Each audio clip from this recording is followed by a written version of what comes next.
Secret protocol की opening होती है उसी सीन से जो हमने ग्लूब के बताए हुए ट्रेलर में देखा था, जहां पे मैरिनेट मिराकलस की टीम को बता रही है कि मैंने 2782 सीक्रेट प्रोटोकॉल्स बनाए हैं जो इमरजेंसी आने पे या अपनी आइडेंटिटी प्रोटेक्ट करने के लिए नेसेसरी है और ये सारे सबको ध्यान में रखने हैं। फिर इंट्रो के बाद हम देखते हैं कि मैरिनेट सुबह बिल्कुल जल्दी उठ गई है, अभी सूरज उगा भी नहीं है और वो अपनी मदर के लिए बर्थडे प्रिपरेशन करने के लिए उठी है। वो रात में सोने टाइम पे अपना मिराकलस पहन के नहीं सो रही है, उसने अपना मिराकलस एक स्नो ग्लोब के अंदर छुपा के रखा हुआ है जो सिर्फ उसकी फिंगरप्रिंट से खुल सकता है, जो उसकी पिलो के नीचे रहता है। ये ईस्टर एग है लंदन स्पेशल को जब मैरिनेट का मिराकलस चुरा लिया था विलन ने, और उसी से सीख लेके मैरिनेट ने कॉशियस रखा है।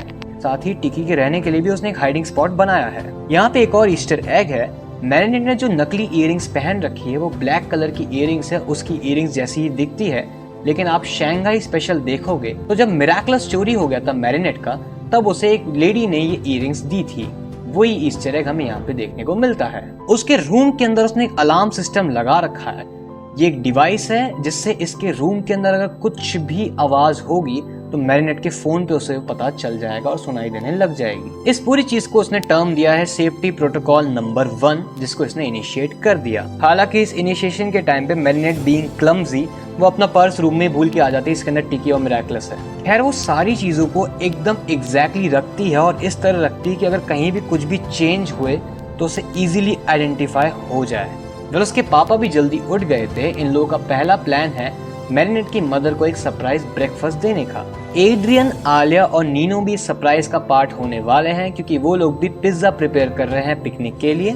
मैरिनेट की मदर आती है, उन्हें सरप्राइज देख के बड़ी खुशी मिलती है। मैरिनेट बोलती है अंकल वैंग का फोन तो आपके पास नहीं आया होगा ना। सबीन यानी मैरिनेट की मदर बोलती है शंघाई में पेरिस से टाइम अलग होता है, हो सकता है इस बार वो काम में व्यस्त हो, भूल गए हो। लेकिन इतने में बेल बजती है और दरवाजे पे खड़े होते हैं अंकल वैंग। और अंकल वैंग कहते हैं इसलिए उन्होंने विश नहीं करा क्योंकि वो आ ही रहे थे। अंकल वैंग की मैरिनेट से बातचीत होती है।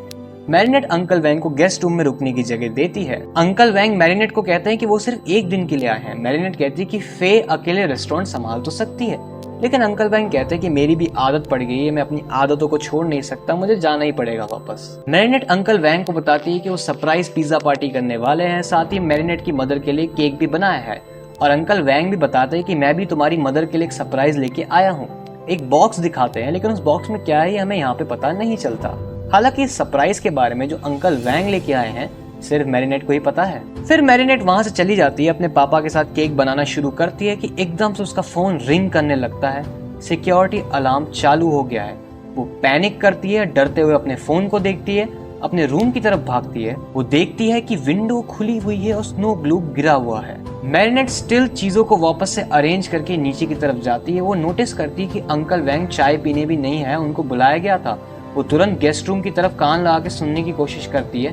अंकल वैंग गाना गा रहे थे, मोस्ट प्रोबेबली नहा रहे होंगे। एक ही कहती है कि तुम ज्यादा सोच रहे हो, इतना सोचने की जरूरत है नहीं। वो केक देखने वापस जाती है, केक जल चुका होता है। उसके पापा कहते हैं डोंट वरी, हम केक वापस बना लेंगे, और वो लोग सही समय तक केक वापस बना भी लेते हैं। हालांकि मैरिनेट को इस पूरे टाइम शक हो चुका है अंकल वैंग के ऊपर। उसे कुछ गड़बड़ लग रही है अंकल वैंग के बिहेवियर में। अंकल वैंग भी इस चीज को नोटिस करते हैं और पूछते हैं कि आखिर क्या हुआ, मैरिनेट बड़ी परेशान लग रही हो। मैरिनेट कहती है कुछ नहीं, बस सरप्राइज की वजह से। अंकल वैंग कहते हैं कि मेरे पास तुम्हारे लिए भी एक सरप्राइज है। मैरिनेट थोड़ी वियर्डली उन्हें देखती है, लेकिन फिर अंकल वैंग एक बॉक्स निकालते हैं, बोलते हैं मुझे सफाई करते हुए ये मिला था। उस बॉक्स के अंदर थी 2 इयररिंग्स। ये इयररिंग लेडी बग के शेप की है। अंकल वैंग कहते हैं कि ये ग्रैंडमा फेन की थी और ग्रैंडमा फेन के ऊपर ही बहुत अच्छी लगती थी। अंकल वैंग फोर्स करते हैं कि तुम अभी क्यों नहीं पहनती। लेडी बग को अजीब सा लगता है, उसका शक और बढ़ता है और वो कहती है अंकल वैंग मेरे पास भी आपके लिए गिफ्ट है, मैं जरा अभी लेके आई, और वहाँ से निकल देती है। कमरे में जाके वो टिकी से बात करती है कि वो मुझे इतनी आसानी से बेवकूफ नहीं बना सकती। टिकी को कुछ समझ नहीं आता। तब मैरिनेट समझाती है कि अंकल वैंग या तो अकोमेटाइज हो चुके हैं। टिकी कहती नहीं, ऐसा नहीं हो सकता, उनका रूप नहीं बदला है, उनके पास कोई अकोमेटाइज ऑब्जेक्ट नहीं है। तो फिर मैरिनेट सजेस्ट करती है कि देन एक ही चीज हो सकती है, ये अंकल वैंग नए बटरफ्लाई मिराकलस होल्डर हैं। मैरिनेट तैयारी करती है काउंटर ट्रैप बनाने की, ताकि अगर ये अंकल वैंग नए बटरफ्लाई मिराकलस होल्डर निकले तो उन्हें रिवर्स ट्रैप किया जा सके। वो अंकल वैंग के लिए एक शेफ कैप बना के ले आती है और तब वो अंकल वैंग की दी हुई इयरिंग ट्राई करती है। अंकल वैंग बोलते कि लाओ तुम्हारी वाली इयरिंग मैं पकड़ लेता हूँ। मैरिनेट को वापस से शक बढ़ता है, वो मना कर देती है। नोटिस करने वाली चीज यहाँ पे ये है कि इस वक्त मैरिनेट के पास जो इयरिंग है वो ब्लैक कलर वाली शंघाई ईयरिंग से, ना कि उसका लेडीबग मिरेकलर। मैरिनेट जानबूझ के दिखाते हुए इस ईयरिंग को पर्स में रखती है। तब ये सारे फैमिली मेंबर्स वापस से सबीन के बर्थडे सरप्राइज में लग जाते हैं। मैरिनेट अंकल वैंग वाली ईयरिंग्स पहन के रखती है। ये सारे मेंबर्स रिवर टैक्सी पकड़ने जाते हैं ताकि सबीन के बर्थडे के लिए पिकनिक स्पॉट पर पहुंच सके। तब अंकल वैंग को याद आता है कि अरे मैरिनेट, मैंने अपना गिफ्ट तो लिया ही नहीं। टॉम को कुछ बहाना बता के घर की चाबी ले लेते हैं और घर की तरफ चले जाते हैं। मैरिनेट का शक लगातार बढ़ रहा है। वो घर की तरफ देखती है और फिर एक दूसरी तरफ बिल्डिंग की तरफ देखती है। काफी देर बीत जाती है, अंकल वैंग वापस नहीं आते। 2-3 टैक्सी निकल चुकी है वहाँ से ऑलरेडी। मैरिनेट की मदर कहती है कि मैरिनेट जाके एक बार चेक करो आखिर अंकल वैंग कहाँ रह गए। इतने में उनका पूरा घर तबाह होता है। उस घर के अंदर से निकलता है कुंग फूड, यानी अंकल वैंग का अकुमेटाइज वर्जन। ये कुंग फूड मैरिनेट के पीछे आक्रामक हुआ है। कुंग फूड कह रहा है कि तुमने सबीन वाला बर्थडे गिफ्ट चुराया या छुपा दिया है मैरिनेट, सिर्फ तुम्हें ही उसके बारे में पता था, तुमने उसे छुपा दिया है। मैं तुम्हें नहीं छोड़ूंगा वरना उसे वापस करो। तब हमें समझ में आता है कि मैरिनेट ने आखिर उस दूसरी बिल्डिंग की तरफ क्यों देखा था, क्योंकि दूसरी बिल्डिंग के ऊपर थी रीना बग। रीना बग इस पूरे इवेंट को स्पाई कर रही थी, क्योंकि इनका प्लान यही है कि अगर इस अंकल वैंग ने मिरेकलस को चुराने की कोशिश करी, इसका मतलब जो भी विलन है उसे शक हो गया है कि मैरिनेट ही लेडीबग है। ये इसका एक और सीक्रेट प्रोटोकॉल है जिसके अकॉर्डिंग मैरिनेट ने अपना मिरेकलस दे दिया है आलिया को। आलिया स्कैराबेला बनती है। कैट नोवार, मिनी माउस, मिनोटॉरक्स और कैरापेस को कॉल देती है, फिर रीना बग में ट्रांसफॉर्म होती है और मैरिनेट को स्पाई करने आ जाती है। कुंग फूड मैरिनेट को किडनैप कर लेता है। अपना गिफ्ट ढूंढने के बहाने मैरिनेट के पर्स को खाली करता है। उसके अंदर से इयररिंग्स निकलती है, वो अपने पास वो रख लेता है। साथ ही मैरिनेट ने जो इयररिंग्स पहनी हुई थी, कुंग फूड कहता है तुम उसके लायक नहीं हो, और वो इयररिंग्स भी उससे छीन लेता है। जैसा कि हम लोग पहले ही प्रिडिक्ट कर चुके थे, आलिया यहाँ पे लेडी बग का मिराज बनाती है। ये मिराज पूरी तरह से आलिया को मिमिक कर रहा है। आलिया लकी चार्म बनाती है तो इस मिराज के हाथ में भी लकी चार्म आ जाता है। तो इस इल्यूजन वाली लेडीबग के पास तुरंत पहुंचते हैं कैट नोवार और कैरापेस। ये लेडीबग प्लान समझाना शुरू ही कर रही होती है कि इतने में कैट नोवार देखता है कि कुंग फूड ने मैरिनेट को किडनैप कर रखा है। कैट नोवार का तो मानो दिमाग ही खराब हो जाता है।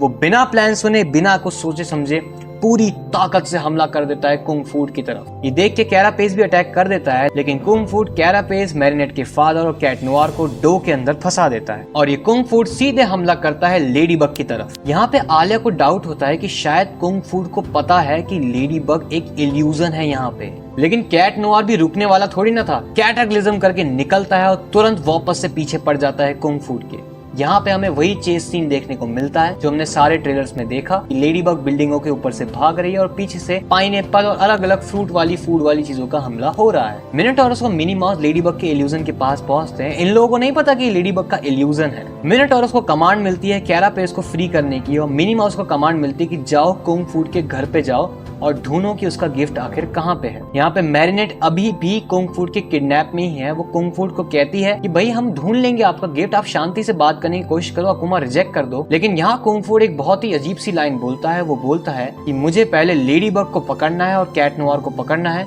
और उन दोनों का मिरेकलस जिसने मुझे पावर दी है उसे देना है। यहाँ मुझे एक चीज बहुत ज्यादा अजीब लगी। अगर इसे लेडीबग कैट नोवार को पकड़ना ही था तो जब कैट नोवार को ट्रैप किया था तब इसने कैट नोवार का मिरेकलस सीज क्यों नहीं करा। खैर ये इल्यूजन आलिया को मिमिक कर रहा है, लेकिन इस पॉइंट पे आलिया को ये लाइन सुन के रियलाइज होता है कि अगर इसने ऐसी बात कही है इसका मतलब ये विक्टिम है, ये अकोमेटाइज हुआ है, ये खुद बटरफ्लाई मिरेकलस होल्डर या विलन नहीं है। लेकिन इस पॉइंट पे कुंग फूड टच करने ही वाला होता है लेडीबग के इस इल्यूजन को कि कैट नोवार हमला कर देता है। दूसरी तरफ मिनी माउस को वार्डरोब के अंदर गिफ्ट मिल जाता है। वो गिफ्ट लेके वापस आ रही होती है। यहाँ पे हमें एक बहुत ही शानदार एक्शन सीक्वेंस देखने को मिलता है कैट नोवार और कुंग फूड के बीच में। कैट नोवार पूरी पावर से चार्ज करता है कुंग फूड को और ऐसा लग रहा था कि कैट नोवार पूरी तरह से फ्रस्ट्रेट हो गया है। वो मैरिनेट को बचाना चाह रहा है क्योंकि अंडरनीथ वो एड्रियन है और उसके लिए वो अपने पंचेस को रोकना भी बंद कर चुका है, पूरी ताकत से हमला कर रहा है। वो मैरिनेट को इसके चंगुल से छुड़ा लेता है। कैरापेस और मिनोटॉरस इसके दोनों हाथ को पकड़ लेते हैं। इतने में मिनी माउस वहां पे आ जाती है गिफ्ट को लेकर। गिफ्ट देखते ही उसको याद आ जाता है। वो कहता है अरे हाँ मैंने ही तो रखा था वहाँ पे। वो अपोलोजाइज करता है, मैरिनेट से बोलता है कि सॉरी अब मैं थोड़ा बड़ा बूढ़ा हो चुका हूँ, मेरी याददाश्त थोड़ी कमजोर हो गई है, मुझे माफ कर दो, मैंने तुम्हें इस तरह बोला। छुपी हुई रीना बग लकी चार्म को उछालती है। वहाँ जो इल्यूजन था वो भी लकी चार्म को उछाल देता है। सब कुछ बिल्कुल ठीक हो जाता है इंक्लूडिंग द केक। यहाँ पे एक और नोटिस करने वाली डिटेल है कि जब ये सारे हीरोज पाउंडेड करते हैं तो लेडी बग अपना हाथ इन हीरोज को टच नहीं करवाती, वरना ऑब्वियसली इल्यूजन गायब हो जाएगा। सबीन, टॉम, मैरिनेट और अंकल वैंग वापस से घर पहुंचते हैं। अंकल वैंग अभी भी रिग्रेट में है, बहुत बार सॉरी बोल रहे हैं कि मेरी वजह से तुम्हारा बर्थडे खराब हो गया। सबीन मैरिनेट को भी अपोलोजाइज कर रहे हैं। फिर मैरिनेट को दोनों ही इयररिंग्स वापस लौटा देते हैं। मैरिनेट शांत हो जाती है और समझ में आ जाता है कि अंकल वैंग एक नॉर्मल पर्सन है, वो ज्यादा सोच रही थी। वो अंकल वैंग को कहती कि अब मैं इयररिंग्स तो पहनूंगी आपकी दी हुई, लेकिन कुछ ट्रेडिशनल ड्रेस के साथ। वो रूम में जाती है, रूम में आलिया पहुंच चुकी होती है। आलिया उसे उसका मिराकलस वापस देती है और इन दोनों के बीच में यही बात चलती है कि शायद ये पूरा एक कोइंसिडेंस था। और मैरिनेट ये भी प्रेडिक्ट करती है कि शायद जो उसका स्नो ग्लोब गिरा था वो हवा की वजह से खिड़की खुल गई होगी और इस वजह से गिरा होगा। मैं बहुत ज्यादा सोच रही हूँ। यहाँ पे ट्रेलर में हमने जो डायलॉग सुना था कि मैरिनेट बहुत ज्यादा पैरानॉइड हो गई है, वो डायलॉग भी यहीं पे एग्जिस्ट करता है। मैरिनेट टिकी को भी अपोलोजाइज करती है क्योंकि उसने टिकी की बात नहीं सुनी और बड़े ही अथॉरिटेटिव होते हुए टिकी को ऑर्डर्स दिए थे। टिकी बोलती है तुम्हारे ऊपर बहुत सारी रिस्पॉन्सिबिलिटी है, ऐसा होना जायज है। टिकी बोलती है कि अभी सारी बातें भूल जाओ और चलो बर्थडे पार्टी में चलते हैं। और यहाँ पे एपिसोड खत्म हो जाता है। लेकिन यहाँ पे मिराकलस का अब तक का सबसे बड़ा क्लोजिंग सीन हमें देखने को मिलता है और सबसे इंपॉर्टेंट क्लोजिंग सीन भी। मैरिनेट की मदर और फादर बर्थडे की प्रिपरेशन कर रहे हैं घर के अंदर ही। मैरिनेट अपनी प्यारी सी ड्रेस पहन के वापस आती है। उसने अंकल वैंग की दी हुई इयररिंग्स भी पहन रखी है। उसका ये नया लुक बहुत ही अच्छा लग रहा है। लेकिन इतने में फे का वीडियो कॉल आता है। मैरिनेट की मदर पूछती है क्या हुआ फे, तुम्हें अंकल वैंग से बात करनी है क्या? फे बोलती है मुझे अंकल वैंग से बात करने के लिए वीडियो कॉल करने की जरूरत क्यों पड़ेगी, अंकल वैंग तो मेरे साथ ही है। मैरिनेट के फादर और मदर को कुछ समझ नहीं आता। उनको लगता है फे भी पेरिस आ चुकी है, लेकिन अंकल वैंग कहते हैं कि भाई मैं तो शंघाई में हूँ, वीडियो कॉल पे तभी तो बात कर रहा हूँ। यहाँ पे ये तीनों के तीनों इतने बुरी तरह से डर जाते हैं। मैरिनेट डरते हुए बोलती है मम्मा पापा आप यहीं रुकना, हिलना मत। वो रूम से बाहर निकलती है, कांपते हुए गेस्ट रूम की तरफ जाती है, उसका दरवाजा खोलती है और अंदर कोई भी नहीं होता।